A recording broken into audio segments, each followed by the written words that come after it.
J'étais dans l'internat au moment où il y a eu la fusillade, j'étais dans l'internat, un interne est venu me chercher pour me dire qu'on tirait dessus, j'y croyais pas, du coup au troisième coup de feu que j'ai entendu. Et là je suis descendu en vitesse courbée, j'ai vu les corps étalés par terre et les deux autres en train de se faire prendre en charge pour essayer de les sauver. Donc c'était quel moment d'émotion, vous l'avez vécu comment? l'émotion, je pourrais pas vous dire ce que j'ai ressenti sur le coup, je pourrais pas vraiment vous dire ce que j'ai ressenti. Parce que d'un coup j'ai pleuré, après je me suis arrêté, donc je peux pas vraiment vous dire ce que je ressens à l'instant même de ce qui s'est passé. Ça s'est passé très vite, vous avez vu le tireur, il venait juste de partir? Non, le tireur était déjà parti. Quand moi je suis arrivé, c'est des internes qui l'ont vu et il avait un casque blanc donc il était bien caché. Apparemment il a abattu devant l'école le père et son fils et il est rentré dans l'école pour encore abattre deux enfants, il a tiré un peu sur partout, sur tout le monde, donc voilà quoi, c'est un vrai acte terroriste et j'ai jamais vu ça de ma vie, c'est bien la première fois que je vois ça. Qu'est-ce que vous avez vu dans la cour ensuite?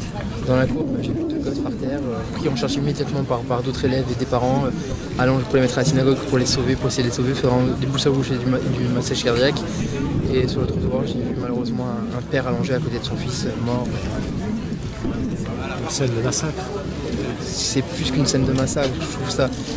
Je pourrais pas vous dire le mot ni décrire ce que je ressens, puisque vous savez, tuer deux gosses, des gosses qui ont 2 ans, 5 ans et 7 ans, et laisser en plus de ça une femme veuve maintenant avec un bébé de 10 mois, je pourrais pas vous décrire ni dire quel mot je pourrais ressentir par rapport à ça.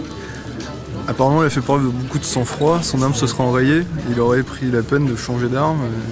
Apparemment, oui, il a eu beaucoup de sang-froid, puisqu'on m'a dit qu'il avait changé d'arme entre temps, puisque l'arme s'était enrayée.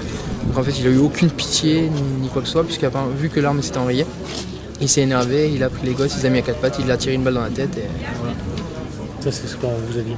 C'est ce qu'on m'a dit, ce qui a été vu apparemment, puisque les caméras ont été prises en plus. On a des caméras de surveillance à l'entrée du bâtiment, donc elles seront prises en charge, par la PJ qui verront ce qu'ils ont à faire. Ils ont dit, d'après les vidéos, qu'il était déterminé, qu'il a tué à bout oui, portant. il était déterminé. Les élèves ont vu la scène. Les élèves étaient présents sur la scène, ma CPE était présente sur la scène aussi.